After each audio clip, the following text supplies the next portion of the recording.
Let's go ahead and dive in and start talking about that last step on the, oh, screen sharing is paused, resume, there we go. And talk about that last step of the framework where it's all about replicating and sharing the love and the bright spots so that everybody can excel and find things that work and help elevate them. So the first step here is we really want to find a place to help chapter leaders start with something. They need a place to start. They don't always know where to begin. So if you can at least provide them something from a bright spot that gets them started, that's going to be a win. We also want to replicate these bright spots so that they don't have to reinvent the wheel. I think I saw in the chat a little while ago that there's been some duplicate technology efforts. There's been some overlap in terms of what maybe a chapter is building out and what headquarters is building out. So we want to try to minimize that and give them something where they don't have to start over from scratch. And it's really all about those resources and ideas. So we're going to walk through a couple bright spot stories. And the goal here is for you to think through, how would you, if you worked at this each organization, how would you propagate the bright spot? What type of templates could you build? What type of assets could you provide? How would you break down what somebody is doing successfully and package it for another chapter to take and use? So the three stories we're going to talk about today are AGC Austin, which did something really cool regarding joint training with a partner and how they shared that training opportunity with other chapters, and in addition shared the revenue and the love that came with that. And the second story you're going to hear is from NACE Maine. So NACE Maine built a campaign to help educate the public regarding their industry. So this is the National Association of Catering and Events. So you can imagine that they've experienced some interesting things during the past couple of months. And you're going to hear about how they built this campaign and hired a lobbyist to advocate for their industry up on the Hill. And then lastly, you're going to hear something that is a little bit different, but you're going to hear from hear a story from the Illinois Principals Association and how they are a little bit of a double bright spot, as I would like to call them. It kind of has like that double rainbow ring, if anyone saw that video. But this is showing how the state association itself is a bright spot and what they are doing with their chapter data, but also how they're empowering their chapters to find bright spots and act on those bright spots themselves. So without further ado, we're going to first hear from Phil, who is the executive director at AGC Austin. So I'm going to go ahead and get this started, and hopefully we don't have the same video issues that we did before.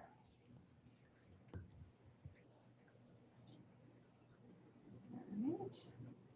There we go. The Associated General Contractors. We are a trade association for commercial builders working in Austin and throughout Central Texas. In fact, a lot of our members were involved in the buildings behind me, which is our downtown skyline now. We're also part of the National Agency of America, which has over 80 chapters throughout the nation. So we are one of those chapters, and we provide business services to commercial builders working here. So I said, all right, let's do this National Agency of America project management class. And I'm thinking about that, and again, I'm trying to figure out how do we do it. And then serendipitously, I get a phone call from Procore, which is a computer management software company. They're based out of California, but they have about 400 employees in one of those high rises behind me there. And this person called and said, you know, I know that Procore does a lot of work with AGC. I have been hired to teach our staff in-house more about the construction industry because most of them are techie types. And I have a construction background, and I used to be a college professor teaching construction management at A&M. So I'm tasked with figuring out curriculum to teach them. And I think the agency project management class would be great. And I said, oh my gosh, can we collaborate? How about half the class is you all, half the class is us? So I am really excited at the end of 2019. And we decided to roll that out, first class in May of 2020. So in March, of course, we're starting to market. And then bam, COVID hits. And, you know, it was really deflating for everybody in a lot of ways. So I'm sitting there in early April alone in the office, alone basically in downtown in Austin. It was really depressing. And I'm on this Zoom call, and one of my colleagues from Idaho says, we're thinking about doing some online training by just finding out what other chapters are doing and seeing if our members can participate. And then I looked at all the people on the Zoom call and I had that, wow, you know, the sky's open and wisdom shone down. And I said, everybody is now on Zoom, right? Grandmothers are on Zoom. And I always thought, I was reluctant to do online training because I thought I'm going to have to invest in like a mini studio or something. And that's a lot of money. It seems like a lot of hassle. I don't know if it's going to work out, but now we got Zoom. It's right there. So I went back to Procore and I said, hey, can we do this class via Zoom? And they said, we already use Zoom for our in-house training with people across the country. So yeah, let's do it. And we decided to take a leap of faith together. And we put together an online class starting in June. And so we put that out there, and I thought, okay, I'll open it up to other chapters in Texas, other AGC chapters, and we got a little bit of interest there. And then I decided to open it up to all AGC chapters. Nobody else was doing any of this. And to sweeten the pot a little bit, I got to thinking about our class and all the benefits that doing it online is going to bring, right? So for our members, one, it's available. Even if you're in a small town, you can jump in online, or even if you're too busy and you can't get away from the office, you can still do it online.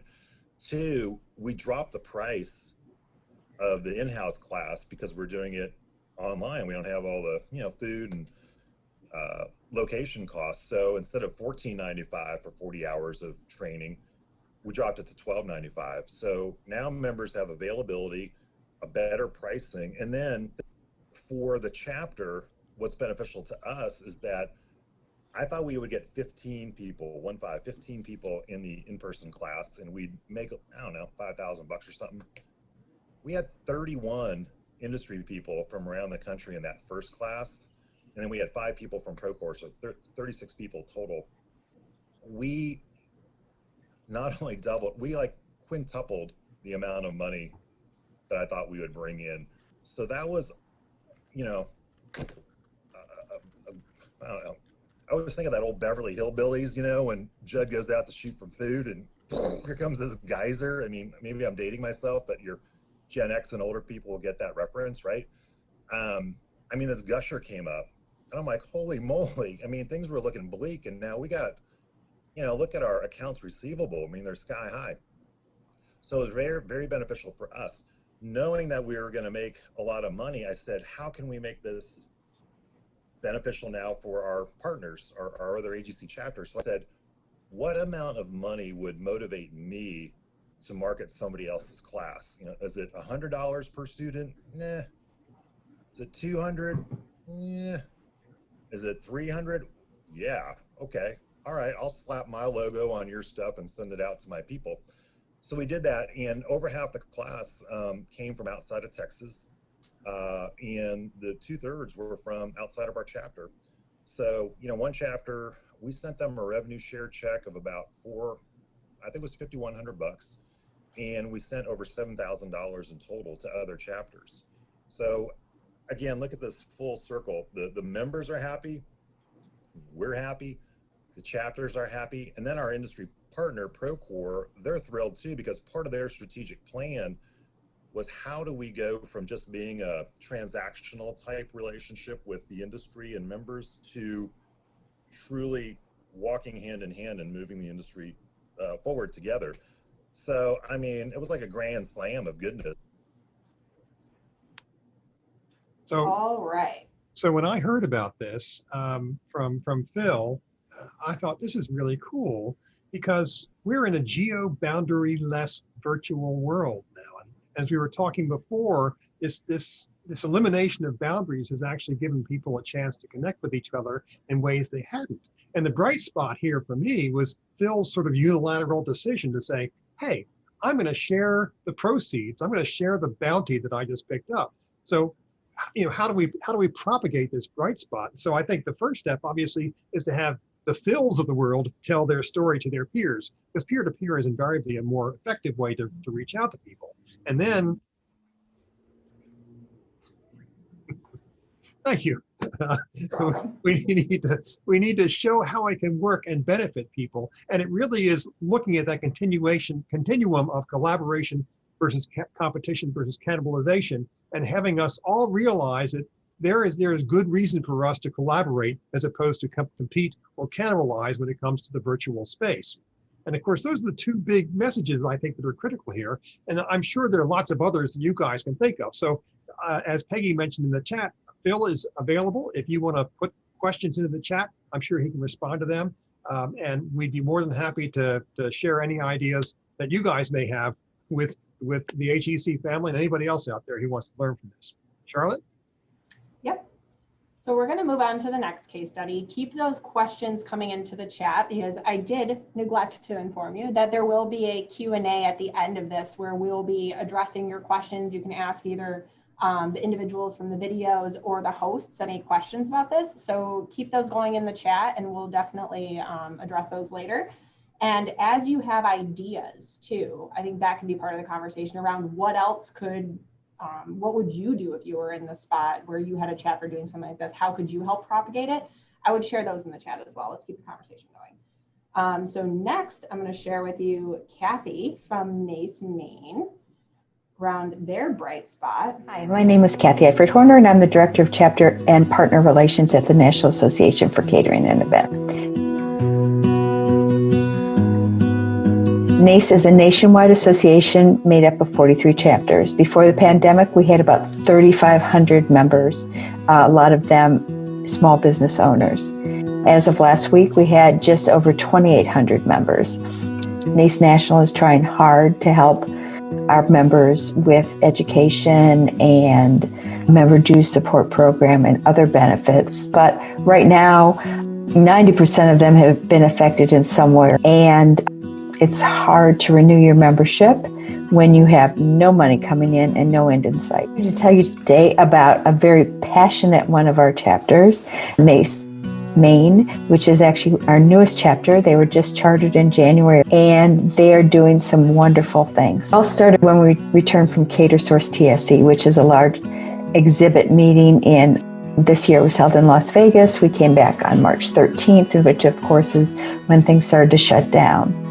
Fausto Pfeiffer was there, and almost immediately after coming back from Las Vegas, he ended up in the hospital for some unplanned surgery. While he was in the hospital, he had a lot of time to think, especially about the uncertainty that was going on about his business. He owns Blue Elephant Catering in Maine, and especially about the wedding industry in Maine. Laying in the hospital, a concept was born. He doesn't claim to invent the hashtag postpone, don't cancel, but he certainly carried that flag throughout the state of Maine. The concept is simple. Move that once in a lifetime event to 2021. Don't cancel it each year. The wedding industry is a $1 billion industry in Maine. Most of those events take place between April and October. It's part of a larger $6 billion tourist and hospitality industry.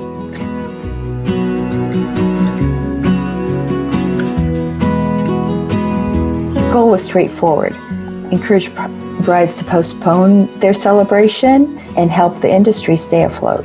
And so it began. Fausto made a plea to his friends and colleagues in the industry, and within days, 30 of them showed up to get their picture taken. The photo was amazing, all shot separately, and then photoshopped into one. They also made a video during that time, and then they started promoting that using their social media site. It was truly grassroots, and it soon paid off. Newspapers, magazines, television stations all covered it. Postpone, don't cancel. The party's gonna be worth the wait. All you need is love. We're ready when you are. Love is not canceled. Love is patient. If you book the dream team of wedding vendors, don't go it alone, just postpone. Of this campaign, people in the industry were starting to see some movement. Things were starting to open up a little bit, but there was more work to do. All has not gone smoothly. You may have heard of the wedding in Maine that is linked to 170 COVID cases, 7 deaths, none of which of those people that died actually attended the wedding. The venue and the planner and everything was not affiliated with NACE, but all of a sudden it made a case for a lobbyist much more apparent. This venue had broken the rules. The limit was 50 people. They had 67 people. There were 30 other people that were around, and it just threw a big curveball. It became apparent that they could not wait any longer to hire a lobbyist. They had been thinking about that, but they were doing such a great job on their own that they thought maybe they didn't have to do it. They had some contacts with legislators in Maine, but once the wedding in Maine happened that had all the cases tied to it, legislators stopped returning their calls, so a lobbyist became very important. The chapter started researching lobbyists, and luckily those contacts that they have with legislatures talked to them and told them what lobbyists had the best reputation in Maine, and they chose a lobbyist. But then, of course, they needed money to pay for it. And what do you do when you're an event organization? You plan a party. And by then, the limit was 50, so they had an outdoor event, and they planned a virtual event to coincide with it. Actually, it just happened in the evening of the same day of the event. And they raised $4,000 at that event.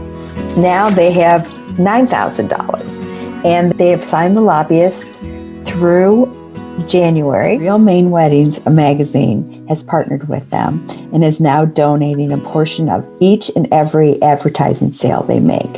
This is an awesome effort by NACE Maine. However, the only difference between them and our other chapters is that they have a passionate leadership around this issue, and they have a plan, which makes all the difference in the world.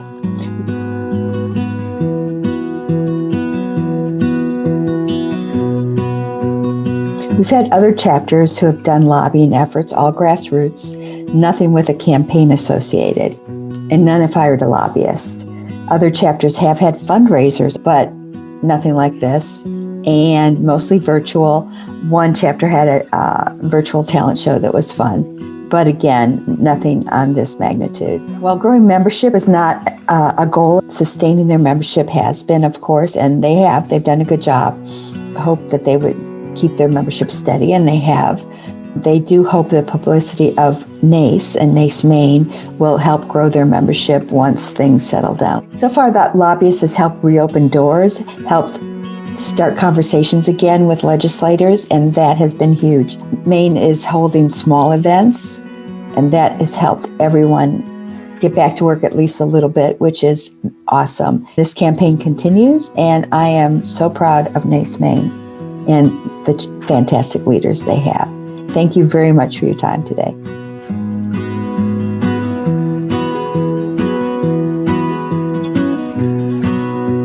The heart you put up there, Peggy.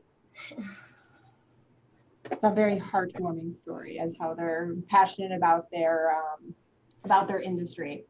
So Peter, it looks like my videos may not be up to date, so I'm gonna have you take control.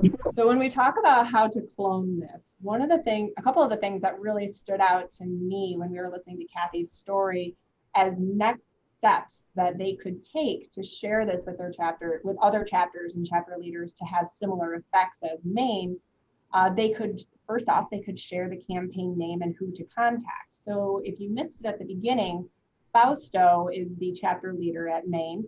And when he developed, or he doesn't claim to have developed it, but when he came up with the hashtag postpone don't cancel, that is something that you could share with other chapters and that they could use to have a cohesive campaign across the board.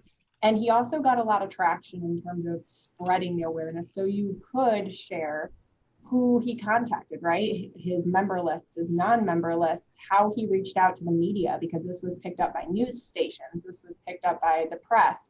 So how did he do that, and how did he get that reach? So I think sharing those best practices and how to get that, get the eyes on a campaign like this is something that could definitely be shared and something that you should be thinking about if you have a campaign or a similar campaign. The next key element that really stands out in this story is the plan that they have in place and the steps they took to hire the lobbyist. So hiring a lobbyist is something that a lot of people maybe don't do. I know I haven't hired a lobbyist, and I know Sarah hasn't hired a lobbyist. So it might be something that people don't know where to begin. So providing those initial steps on how to do something like this, if it makes sense for a chapter, could also be a good place to start in terms of thinking about how you can clone and share the knowledge that came with this campaign. So I obviously want to hear everyone else's thoughts. What else would you do if NACE Maine was one of your chapters? And how could you share that message and the steps and the process that NACE Maine took? And of course, hiring a lobbyist is a fraught action to take. Peggy and I did some work for a client where they're paying their lobbyist $2 million a year. And I asked the treasurer, why are you paying them $2 million a year? And the lobbyist said, and the treasurer said, because that's what they told us it costs. So anyway, let's move on. Yes, be careful. So this next one here, this is one of my favorite stories. This is really, really cool. So this is a story from Gravitate. Hey there. My name is Rebecca Duff. I'm the Director of Client Success at Gravitate Solutions. Gravitate provides association and nonprofit support and services, as well as the Nucleus Data Analytics platform, which was developed in response to our clients looking to improve their reporting capabilities. Nucleus lets organizations bring their data from all of their systems into a single reporting platform that lets them blend their data together, uncover insights, and determine their best next step. In my position, I'm fortunate to spend my days helping our clients tackle their data and reporting challenges. What this also means is that I'm able to collect and share our clients' challenges and successes. I'm really excited to be here today to share one of my favorite stories with you, as well as some strategies for success that you can begin implementing immediately. Today, I'd like to tell you a story about IPA, the Illinois Principals Association. Specifically, I want to tell you how they supported and involved their components called regions with data. The mission of IPA is to connect and empower school administrators. They offer professional development, resources, and advocacy. They have 21 regional chapters, and in 2019, they decided to involve these regions in driving registration to their annual conference. Like a lot of organizations, the annual conference revenue makes up a large part of IPA's budget. So in 2019, IPA set out to increase their annual conference attendance after it had been declining for several years. IPA turned to their Nucleus data to analyze their event attendees. They were looking for either new data about their attendees and their patterns, or to confirm kind of their current gut assumptions about who is attending their events.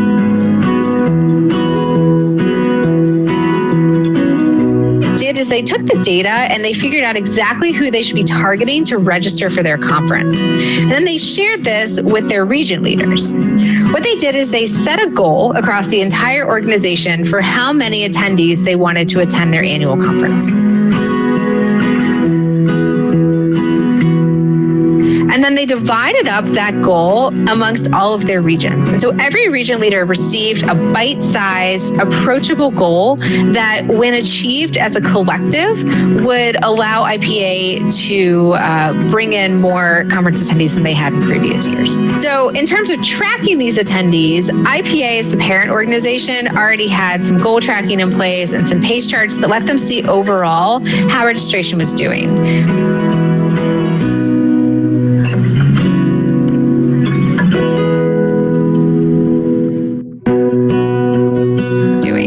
But then what they did is they created per region goal tracking, and then they gave access to their region leaders. So their region leaders could then see the current registrant numbers, the goal they were working towards, and then their progress towards that goal. This allowed the leaders to track their data, track their progress, and then react appropriately in real time, tailoring their strategies to what worked best for their region and what seemed to be working or what wasn't. Now, region leaders who had access to their own data could also access the other region's goals and their progress. And so what this did is, by giving this level of visibility to their region leaders, it created a sense of camaraderie between the region leaders and the IPA parent organization staff, but it also gave the region leaders a sense of ownership and accountability for achieving their specific goals. What I really love most about this setup, though, is that the region leaders were able to see how the other regions were doing, working towards their goals. So as a region leader, not only am I motivated to keep working towards my goal and hit my goal and then go beyond it. But when I see how other regions are doing, I'm able to get a little extra motivated, want to work a little bit harder, but then identify regions, if I'm struggling a little bit, that maybe could offer me some tips and tricks or a little bit of an extra boost or, a new spin on an idea that I haven't thought about. And this empowered the region staff to, kind of drive their own destiny and reach out to other region leaders without having to wait for an IPA staff member to intervene. But then IPA staff could do the same thing. So they have reporting both overall and then on a per region level. And so if they identified regions that were shining stars or needed some extra assistance, they could pair them up as well. So as a result, IPA actually surpassed its goals and they increased their conference attendance by 30%. And not only that, but they were able to engage their region leaders on a new level and continue to build on that in subsequent years. So the way that IPA was successful really boils down to a couple key points that you can take away and apply to other areas of your organizations as well. So they made a data-driven decision that allowed them to identify who they should be recruiting for their conference. They set a goal and then they involved the regions in achieving that goal. But not only did they do that, but they made the goal really bite-sized and approachable for every region, and then made the data available to the region leaders so they knew how they were doing working towards those goals. And as a result of this, it unexpectedly became a bit of a game. Region leaders wanted to do well, which I think is human nature, and they wanted to hit their goals and then surpass, which is really key to how IPA blew away their conference goals last year. So I'm really thankful again to be able to tell you IPA's story today and share it with you all. One of the reasons that I really love this story, as I alluded to earlier, is that it translates into a multitude of other scenarios. We have other clients who've applied the same concept to membership. And so they were originally providing chapter leaders with regular reporting on how they were doing. And by moving them to a place where membership metrics and chapter membership metrics are online, it empowers the chapter leaders to see how they're doing and continue to strive to hit goals with real-time feedback and visibility, but also empowers them to reach out to other chapter leaders who are doing well or who have similar demographics and lean on each other and build a support system without the parent organization having to facilitate all of those connections. And so as you all leave the session today, I really challenge each of you to think about how this concept could be successful at your organization. I would love to share more stories or provide additional details or be a sounding board as you think this through. Please reach out if you have questions, if you'd like to learn more about what we talked about today, Nucleus, Gravitate Solutions, any of those things. Thanks. Have a great day.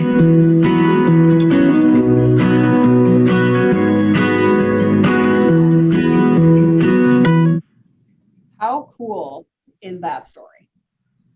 IPA has taken the data and they've started to empower their chapters. So what exactly did they do? Let's just kind of break it down real quick. First off, they're gathering the data. So they are creating this place for all of their chapters to go to access data that maybe they otherwise, which they actually definitely probably otherwise wouldn't have, so that they can start making decisions and do different things that move the needle. And then they're taking that data and they're putting it into a framework and a format that is simple for chapters to access and analyze and take a look at, which is a big piece of it. Because if you just hand someone some raw data, it's definitely going to be a challenge for them to sift through that and understand what it means for them and why maybe it's important. And the next thing is they're allowing the chapters to identify their own challenges and use the data to dig into potential bright spots, because every chapter is going to have different challenges and they're going to know what their challenges are probably more than anybody else. So they're able to find their own solutions and collaborate and connect with other chapters to find what's working and maybe what isn't. And fourth of all, it allows, to that point, it allows them to connect with those chapter leaders and to dive in and understand if another chapter is a bright spot that they can learn from. And last of all, there's one, nope, there's another one. All right, so going to the next slide here, Peter, thank you. Thinking about how they can continue to extend this. So how can IPA continue to support this initiative and the bright spot approach that they've kind of laid the foundation for? So number one, they can help find the positive exceptions.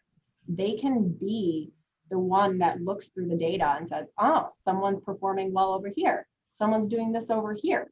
How can we facilitate, whether it's connecting people or whether it's building those toolkits and templates themselves, they can take action because they can see all the data and they can multiply their progress.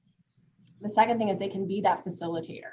Instead of being the teacher, they can facilitate those connections in a very meaningful way and in a way that is more likely to drive results than if you're just trying to create conversations. This is a very intentional conversation that you're able to create.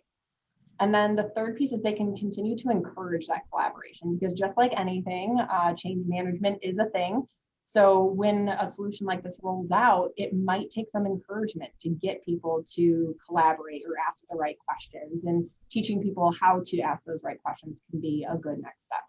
So if there's anything else that you think IPA could be doing to continue to share their bright spot process, definitely drop it in the chat. And if you have any questions for Rebecca, drop those in there as well.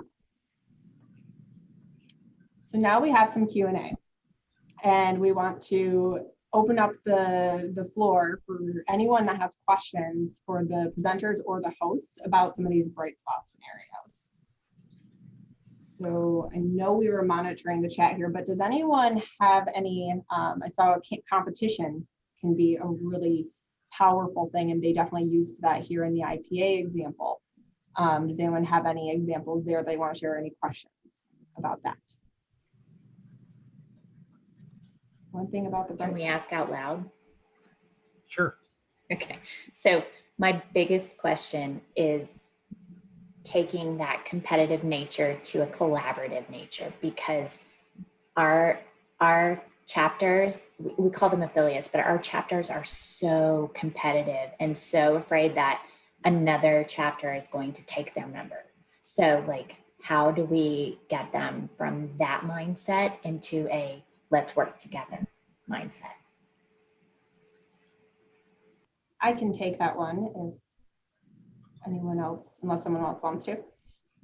So for this one, I think it's looking at that collaborative nature. So is there a broader organizational goal that they're working towards? Because that can change that competition into collaboration. And I think the other piece is going back to the example that Peter shared with the AGC Austin chapter, is how can you share the revenue, right? Because a lot of times that's what they're going to be concerned about losing out on. And so how can you get them, how can you set it up in a way where they're all benefiting from it mutually? And Peter, I don't know if you have anything else you want to add to that. So I actually have sort of a question for everybody, because I think part of what we're struggling with here is what Peggy and I call the nature of the beast. And we have different cultures in our organizations that they're not all the same. Some organizations are much more competitive, much more, you know, in each other's faces than others. And I often wonder how steep a climb it is to get some groups to sort of step up and do things, which was what was so cool about what Phil did unilaterally. And Peggy and I have been doing some work with AGC, and that seems to be the culture of the group, is they're saying, hey, we're all in this together. How do we help each other?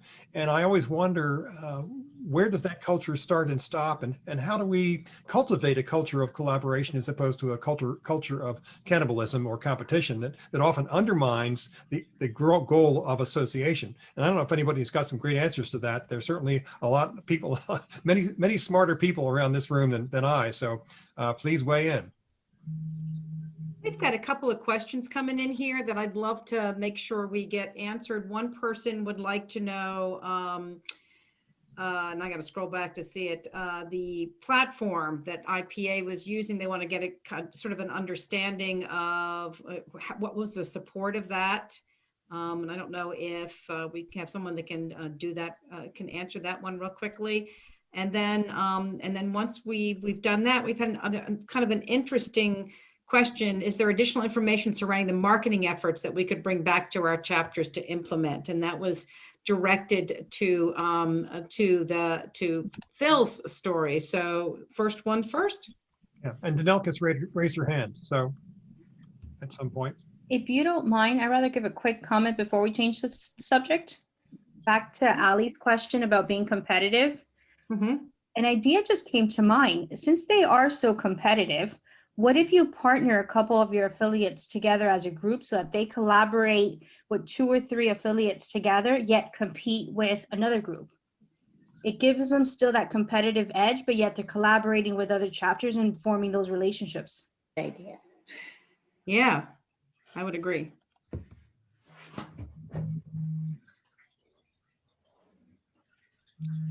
So there was a question in here about what database platform was used that allowed them to pull the data. So the answer to that question was they were using Gravitate Nucleus to pull the data and display the data. But I just asked, they were using NetForum. Their database was NetForum that they were able to pull that from. But I don't think it necessarily matters what database you're using. You can use visualization tools such as this to pull that data and arrange it in a way that is easy to analyze. So Charlotte, that was the cool thing I just heard you say, is using the data not always for competition, but sometimes just for visualization. And imagine if we were able to have the ability to give our chapters a visualization of where they are on any given time, right? In a way that allows them to share it with their board. So we're not really focused on the competition as much as we're focused on helping them see the picture. And as Pam was talking about earlier, how do you tell the story? And we tell the stories through those kinds of things. I think also Elisa's comment in the chat, Charlotte, is really interesting. She says, how do you make your chapters competitive without instead tapping into their fear of not being able to compete? So this notion of this, I sometimes feel like I feel like competition is bad and I will not come up to the table if I don't feel like I can compete. So how do we have a competition that's not a competition? Can I bring something to this? We have a chapter of the year competition, and so we essentially pitted chapters against each other in a good way, in a competitive way, with based on their size and whatnot, and used that because small chapters can't necessarily be competitive with large chapters, and actually vice versa. To be honest, small chapters have an easier time reaching their members than large ones do, oftentimes because just the sheer number of people. So we kind of put them into categories, and then also used like a standard deviation to actually pit them against one another from a small chapter category to a large chapter category. So we could say, hey, these are the number one in the small, these are the number one in medium, these are the number one large. And because of the way we did some of the numbers, we kind of essentially put them against one another, and you could compare. And we had a large, a medium, and a small chapter, and another small chapter, and another medium chapter, like all vying for the number one position, even though they were completely different at the same time. So it was kind of an interesting way to do it. Mark's comment follows up nicely on that, John. I love it. He says, and this is good for us sometimes to get outside the association space to look at stuff. But Mark Hale from Bill Highway says many sales organizations have the same challenge, competitive nature without losing cooperation. How do you learn from the best sales organizations to drive a healthy chapter competition and collaboration? Which I love, Charlotte. That takes us back to the bright spots concept, right? It's this idea of finding the best and sharing it so that you feel like you're all racing to an end, but you're bringing it all together. And Peggy, if I can build on it, I think the important point here is that the data that you share should be data that helps people see the common goal, not the individual goal. And that helps them focus together as opposed to separately from each other. Which, Peter, if you don't mind me even building on that a little bit more, it actually ties into the conversation that Pamela was having with us today about the why. And if you're all aligned on that why and why you're doing what you're doing and what your strategy is, then it all can fit really nicely into that structure and that framework. Yeah. Let's put the we in our vocabulary and make that the main pronoun. Yeah. So are there any other questions? Because we do have, I know we have Phil here, and I know we've got Kathy here. Now, Kathy will be with us, so we can always hit her as well. But any other questions for them in this specific case as we're thinking about how do we replicate? How do we take a bright spot and get it through the system?